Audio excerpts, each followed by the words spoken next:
Iran memberikan peringatan terbaru kepada Israel, di mana Teheran akan benar-benar menargetkan fasilitas nuklir tersembunyi Israel jika diserang. Mengutip Al-Mayadin pada 10 Juni, peringatan ini diumumkan oleh Dewan Keamanan Nasional tertinggi Iran pada Senin 9 Juni 2025. Dalam sebuah postingan di platform X militer Iran, disampaikan peringatan keras terkait potensi serangan Israel.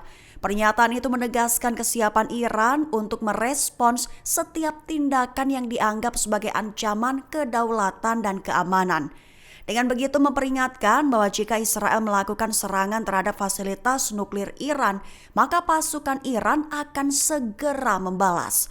Tindakan balasan itu disebutkan akan menyasar situs nuklir tersembunyi yang dimiliki oleh Israel. Sikap tegas ini didukung penuh oleh Dewan Keamanan Nasional tertinggi Iran.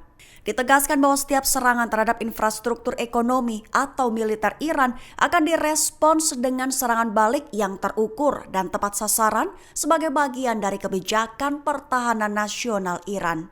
Mantan Perdana Menteri Israel Ehud Olmert desak Presiden Amerika Serikat Donald Trump. Olmert meminta Trump untuk menggunakan pengaruh Washington untuk menghentikan perang Gaza. Mengutip Al-Mayadin pada 10 Juni, hal ini diungkap oleh Olmert dalam sebuah pernyataan terbaru.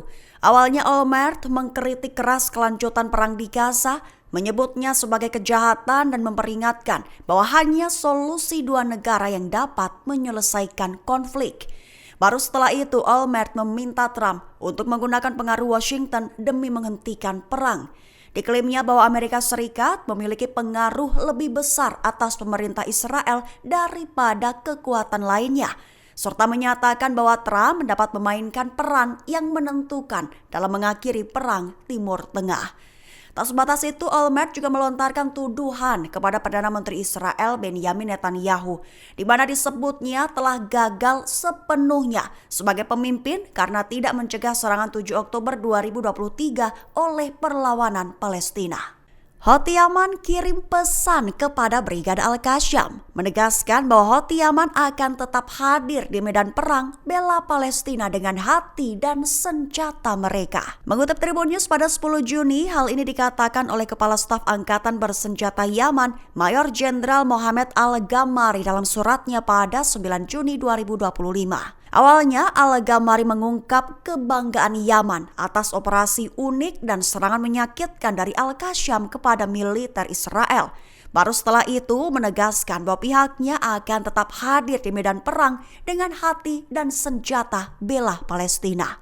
Lantas, Al-Gammari mengakhiri surat tersebut dengan menuliskan doa, menyampaikan harapan agar Tuhan mengembalikan kemenangan kepada pihak yang dituju dan rakyat Palestina dalam bentuk kebebasan. Perlu diketahui saja, Houthi memperbarui janji mereka pada Hari Raya Idul Adha dengan mengatakan jihad adalah jalan mereka, sekaligus menekankan bahwa nasib musuh adalah kekalahan.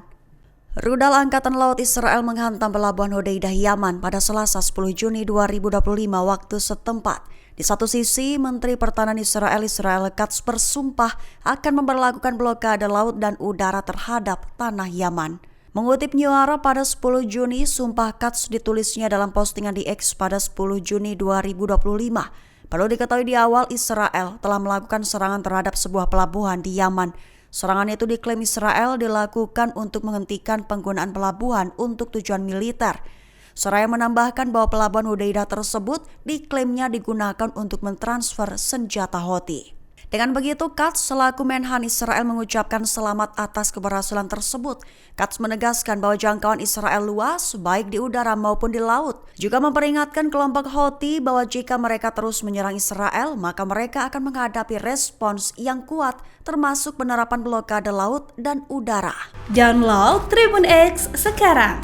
Menghadirkan lokal menjadi Indonesia.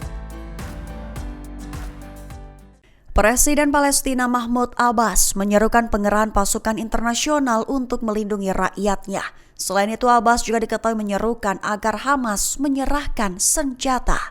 Mengutip Al Arabiya pada 10 Juni, seruan itu dilakukan Abbas dalam sebuah surat yang ditujukan kepada Presiden Prancis Emmanuel Macron dan putra mahkota Saudi Mohammed bin Salman pada Senin 9 Juni 2025.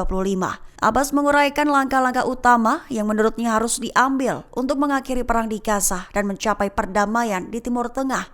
Dengan begitu, Hamas dimintanya tak lagi memerintah Gaza dan harus menyerahkan senjata, sekaligus menyerahkan kemampuan militernya kepada pasukan keamanan Palestina.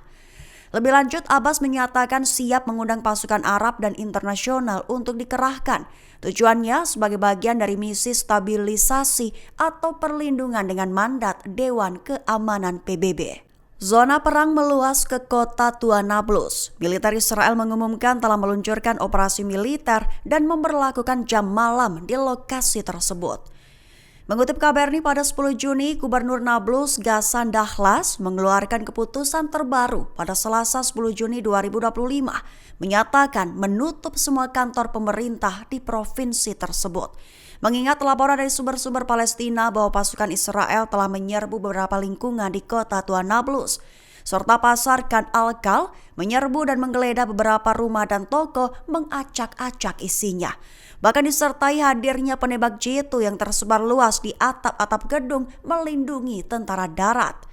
Sementara itu, Direktorat Pendidikan Nablus mengumumkan penangguhan operasional sekolah di kota tersebut, serta penundaan ujian terpadu di semua sekolah di direktorat tersebut hingga Senin depan. Lebih lanjut dikonfirmasi oleh Direktur Pusat Darurat dan Ambulans Bulan Sabit Merah di Nablus, Amit Ahmed, memberikan laporan. Menyatakan bahwa kru ambulans menangani lebih dari 15 kasus sesak nafas termasuk anak-anak akibat menghirup gas air mata. Download Tribun X sekarang, menghadirkan lokal menjadi Indonesia.